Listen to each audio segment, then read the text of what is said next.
All right, how's everybody doing there? I'm going to go through some more of these competitive math questions here, and they're from a New Jersey, I don't know if it's Bergen County or wherever, New Jersey high school math competition. All right, number one, what is the units digit of the product 99 pi when it's multiplied out? The units digit.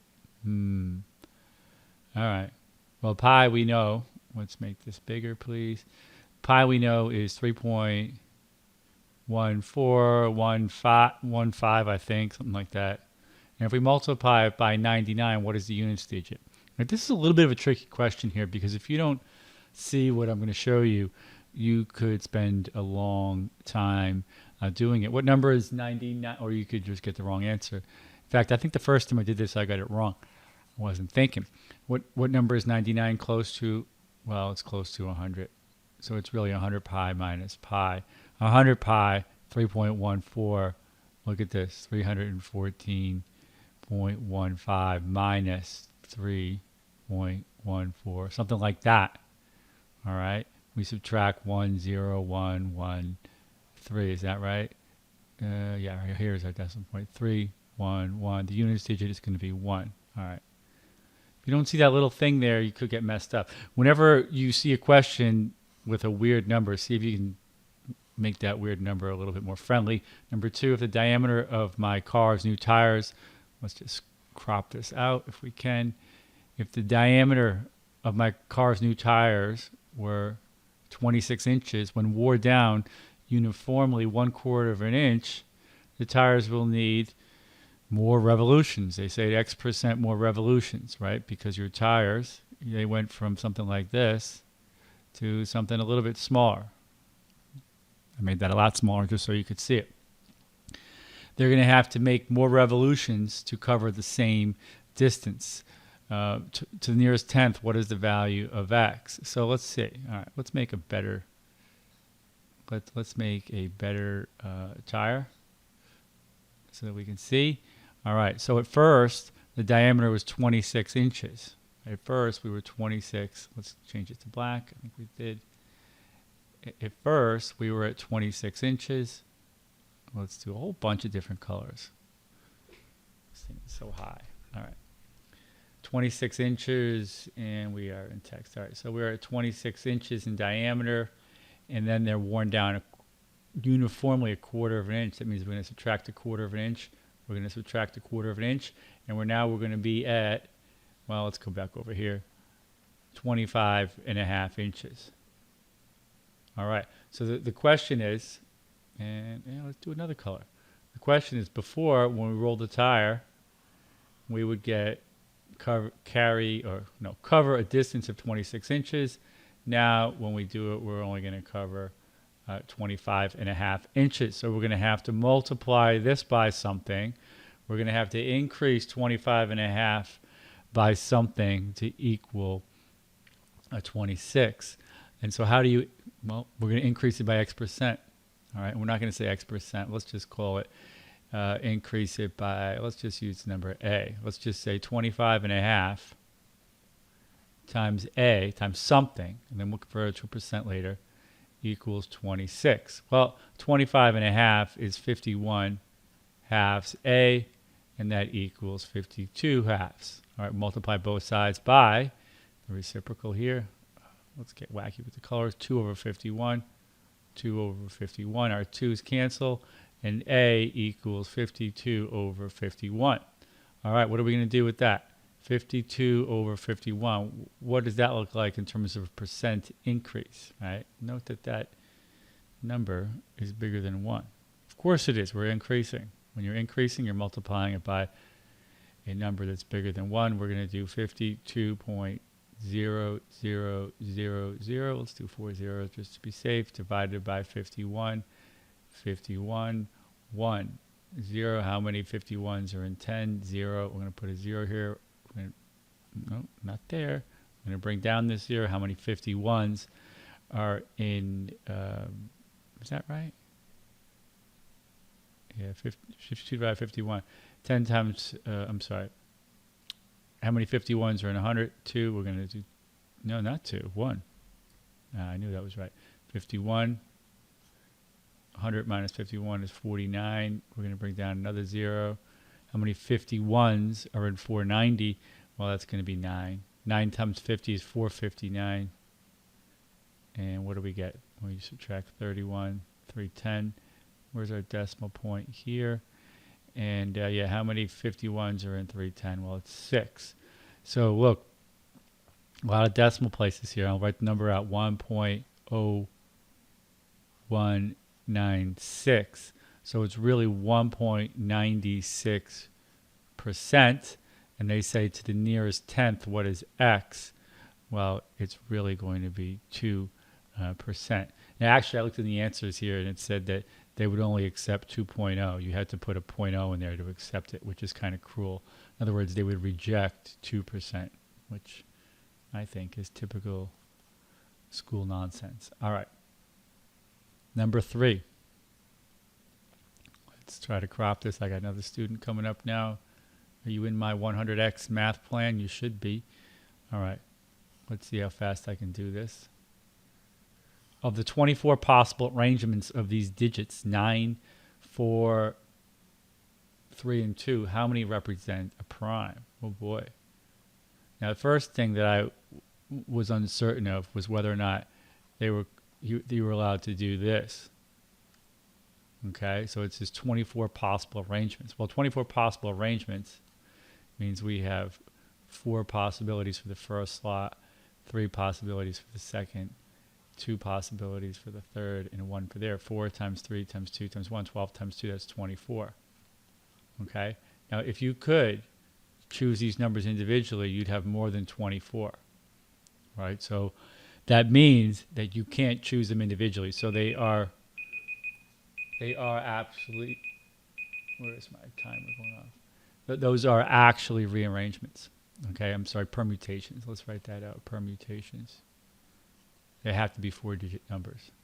Okay, so let's just, now a prime can't end in 2 or 4, so let's just make one that ends in 3. 4, what are we missing? 9, 4, put it here. And we would check, for divisibility. How do you check if a number is prime? First thing you do is you say, is it divisible by 2? Is it divisible by 3? Is it divisible by 5? Is it divisible by 7? You would just go in order. And, well, it's obviously not divisible by 2, but let's check if it's divisible by 3. What's the divisibility by 3? Test, well, you add up the digits, right? 9 plus 4 plus 2 plus 3. That's 13 and 5. That's equal to 15, right? No, wait. 13 and 5 is 18. 13 and 5 is 18. So the digit sum is 18. Now the divisibility test by 3 is, or goes like this. If a number's digits, if their digit sum is a multiple of 3, then the number itself is a multiple of 3. You should know this. It's on Khan Academy. It's all over the place. It's just a divisibility rule. Anyway, no matter how I shuffle these digits, whether I keep the even numbers out of the last slot or whatever, the digit sum is always going to be 18. And therefore, the number is always going to be not just a multiple of 3, but also a multiple of 9. So the answer is there are 0 arrangements of those digits that create a prime number. All right, let's do the last one. I'm not even going to crop it out. Man, maybe I'll crop it out. All right. Let's get rid of the number there. Okay, crop. In a circle with both an inscribed and a circumscribed, in a circle with both an inscribed and a circumscribed equilateral triangle. All right, where's my equilateral triangle? The circle has an inscribed triangle and a circumscribed. With both an inscribed. Okay, let's see. Here we go. I think this is it. Is this it? In a circle. Okay. All right, now our circle has a circumscribed equilateral triangle. Now we want to make an inscribed triangle. Now it's just this. I had to read this a couple times because it was like a tongue twister. The area of the smaller of these two triangles is 12. So don't change that, please. Okay. The area of the smaller one is 12. So the area of this is 12. what's the area of the larger one? That may be from here to here to here. Well, that is not hard to do. Okay, it's very highly symmetric and very clear that this, when you take an equilateral triangle and you connect its midpoints, you create four triangles, four actual equal triangles, and they're equal in every way, shape, and form. They're all equilateral triangles, and they all have the area of 4. So the small one has they all have an area of 12. So if the small one has an area of 12, then the large one, that means this one has an area of 4 times 12, or 48. All right, I have a student now. I'll come back in a second. All right, I'm back here. Last two questions. Look, you're supposed to do these things fast. What are two numbers which differ by 5, whose square roots add up to 5? So two numbers who differ by 5, a minus b equals 5, and their square roots, square root of a plus the square root of b equal 5. Is that right? Differ by 5, yes. Okay. What's important to see right away is that a and b are perfect squares. Right? Two numbers who differ by 5 and whose square roots add up to 5. Right? I don't think that. Well, let's look at perfect squares here. Could it be fractions? I don't know. Well, let's look at our perfect square. 1 squared is 1. 2 squared is 4. 3 squared is 9. Okay, right away I'm seeing two perfect squares, 4 and 9, who differ by 5.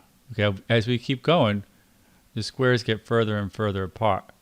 All right, this distance is 5. Distance here is 7. Distance here is 3. They're going up by odd numbers. This is something that you should know. Excuse my handwriting. My hands are shaky. Look, and then 5 squared is 25. They're going up by 9 here. All right, 16 to 25. All right, so we're looking for two numbers whose who differ by 5, and their square roots add up to 5. Well, look, you just plug it in here. You can see it's 2 and 3. 2 and 3. All right, well, their squares are 9 minus 4 equals 5, and 3 plus 2 equals 5. It's really a stupid question. All right, I don't like that question at all. All right, but it's speed, right? You could get stumped trying to figure that thing out, trying to solve it with substitution, and you can probably solve it with substitution as well. All right. The coefficients of the cubic polynomial p. What is a cubic polynomial? A cubic polynomial has its highest degree of 3. Ax cubed plus bx squared plus cx plus d. That's a cubic polynomial. Well, let's just say p of x equals this. For what value of k will that graph pass through 110, 3k, 10, 12, 34? All right, what does it mean to pass through the point 110? That means that when you plug in 1, that p of 1 equals, well, let's put the 10 elsewhere. When x is 1, we have all these coefficients. It becomes a times 1 cubed plus b times 1 squared plus c times 1 plus d equals 10. Is that right? Yeah, that's right. All right, and we'll leave 3 comma k aside for a second. And let's plug in 10. P of 10 equals a times 10 cubed plus b times 10 squared plus c times 10 plus d, and that equals 1, 2, 3, 4. All right. Now, if you just looked at this, you might say, hey, there's 4 variables, and we only have 2 equations, right? And let's even write this out here. It's 1000A plus 100B plus 10C plus D equals 1, 2, 3, 4. And again, I'll write the other one, A plus B plus C plus D equals 10. All right, so this is what we have here. And you would say, there's no way that I could solve this system of equations because this system has 4 unknowns and only 2 equations. We want to know what we get when we plug in 3. It would seem that there are, infinite solutions. Now, they're telling you the coefficients are P. So because whenever you have a system that doesn't look solvable on its face, you have to go back and look for constraints. Maybe we should write constraints in red. We have constraints. Sometimes you have constraints about variables. They have to be positive. They have to be negative. They have to be integers. They have to be within a certain range. Here, we are given that the polynomials the coefficients of P, A, B, C, and D are integers. Does that help us? I don't know. Look, with this question here, it's a little bit of a gimmick as well. I don't really like this question, but they're trying to make people, they're trying to reward, let's put it in green, they're trying to reward cleverness.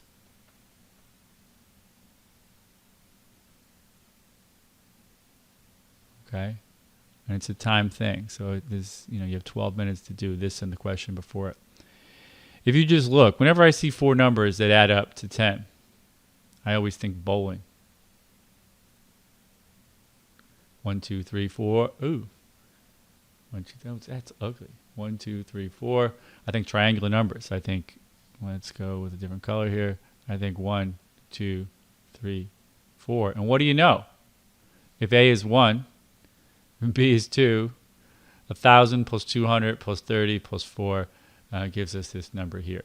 So in fact, this works. Now, I don't know if this means there's another solution or not, but A, B, C, and D, if they are 1, 2, 3, and 4, you are going to get 10 when you plug in 1, and you are going to get 1, 2, 3, 4 when you plug in 10. So let's see what we get when we plug in 3. Well, let's look at our polynomial again. So P of X equals, A is 1, so it equals x cubed plus 2x squared plus 3x plus 4. So what would happen if you plug in 3? Well, you get 27. Is that right?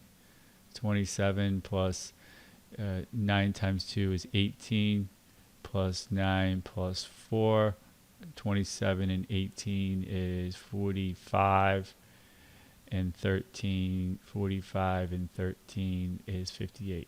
Okay, so your answer would be 58. Look, if you want to see me do a bazillion more of these, you got to get in my 100x math course, and I am even taking on at this time, maybe not too far into the future, some students who I will work with one-on-one, but you'd have to go click the link below and check that out.